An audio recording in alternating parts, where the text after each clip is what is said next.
Hey everybody, welcome back to my book chat channel. Just shaking things up just a little bit. This is going to be part announcement video and part a book tag video. I'll have another book review up for you soon. But in the meantime, I was tagged by the lovely Nichi at I_read past my bedtime here on YouTube or BookTube, and I will tag her channel down below. She had done a book tag that originated from Julie from Hungry Bookworm, who came up with this tag, and I will also tag her channel down below, and you can check out the original videos for this particular tag. And basically, it's a breakdown or a discussion as to how one goes about reading books and what they I guess, come at it, as everyone has a different way of doing things. So going into, there are 4 questions, 5 if you include the fact that the last one is sort of a two-parter, and then I'll go from there. So, and I'll do the announcement at the end of the video, so I guess stay tuned for that. Alright, so first question, how do you go into reading a book? Reviews, spoilers, that kind of thing. Honestly, most of the books that I hear of, I come across through the BookTube community through either Linda from Linda's World of Books, or Julie at Hungry Bookworm, or primarily Nichi, and or just a couple of other people that I know between Instagram and BookTube. I generally find out about new books through them, so unless I'm really curious in the sense of trying to understand what book they're talking about, I won't necessarily go look it up or research it. Like I said, the only time I will research a book and seek out a review on it before I read it is if I'm confused as to what it's about. Otherwise, if it sounds really good, I generally will take their word for it, and I will just go and seek it out and read it for myself. So generally, I like going into books like that relatively blind. It just makes it more interesting, and it leaves me with little to no expectations, which I find is just easier. Number 2, do you take a book at its face value? So,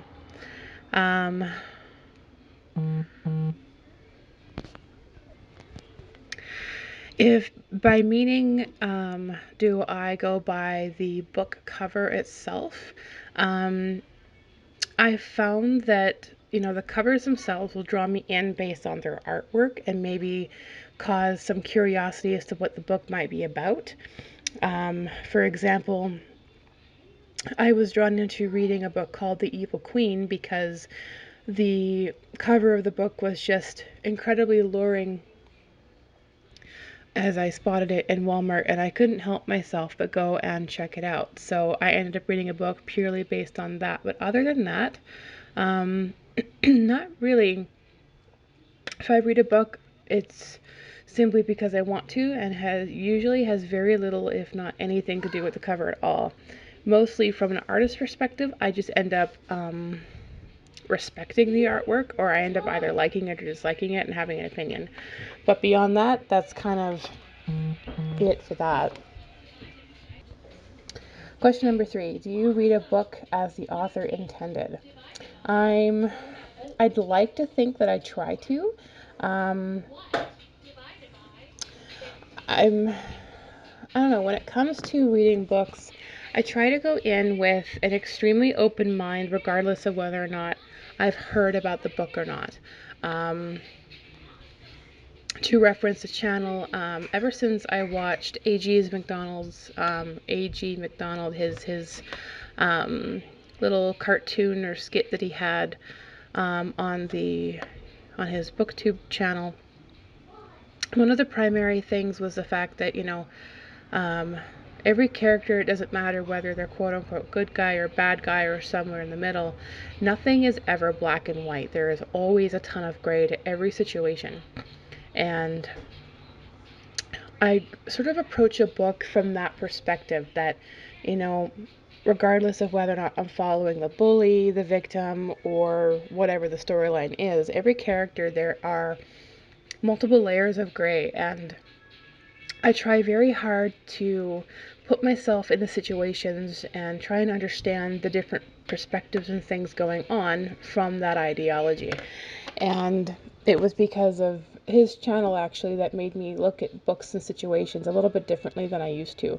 I was very much black and white when it comes to opinions and situations, and I don't know, since then I sort of have ended up reevaluating a lot of my different opinions and how I view things in general. So, do I read as the author intended? Maybe, maybe not, but I try and go in as open-minded as possible, trying to see from the view of whoever it is the main character or whatever is going on in the story. And number 4, as a reader or reviewer, do you read a book differently than if you were going to review it? Part 2 to that is, do you venture into other genres to review? So firstly, as a reviewer or a reader, if I'm going to review a book or read a book for pleasure, I make absolutely no difference between the two to me. It's just another book to read. The only real difference, I guess, is time frame. If I'm going to review a book that I've been asked to review, specifically if I've been asked to review, I will shortlist it and make sure that I try and get it done as soon as possible so that I don't feel like I might be leaving the author hanging in any way. Other than that, I don't approach either one with any real strategy or scenario. I just read it like I would read any other book and go from there. And then, of course, the other part is, do you venture into other genres to review? And I can say yes. I'm not tied down to any one particular genre.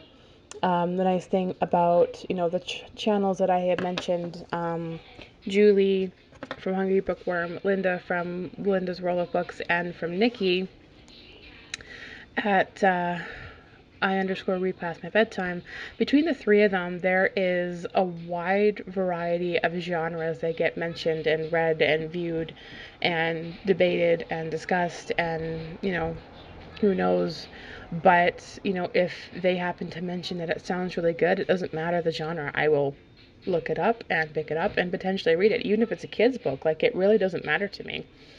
There's many different genres that I haven't necessarily read a lot from, but I have a very long list of books that I would like to get to, all stemming primarily from Nichi's channel, and they are all different genres. So I don't stick to one particular genre. I read whatever sounds good at the time. So yeah, that was sort of my take on the book tag. And again, I was tagged by Nichi, and Julie is the one who came up with the tag. And as Nichi said in her video, I also like the questions, and I thought it was a good tag to do, as I haven't done a book tag in a while. And then on to the second part of this video, which is just a quick announcement that I have finally put together a book blog where I'll be doing book review posts or book blog posts, similar to doing reviews on Goodreads. So when I do a book review of any kind, I'll now be doing both the book post that I would usually do on Goodreads. I'll also be doing a more in-depth, detailed description of my thoughts and opinions on the book blog, and I will link that down below.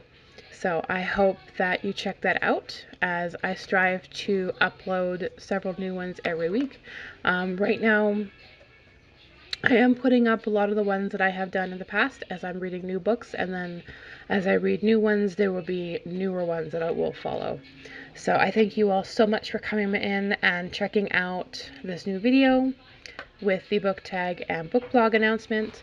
And if you haven't done this tag yet, I'm not going to tag anyone specifically, but if you feel up to doing this video, great, or rather doing this book tag, that would be great. I hope you tag me and the previous people, and I look forward to seeing if anybody else jumps into doing this.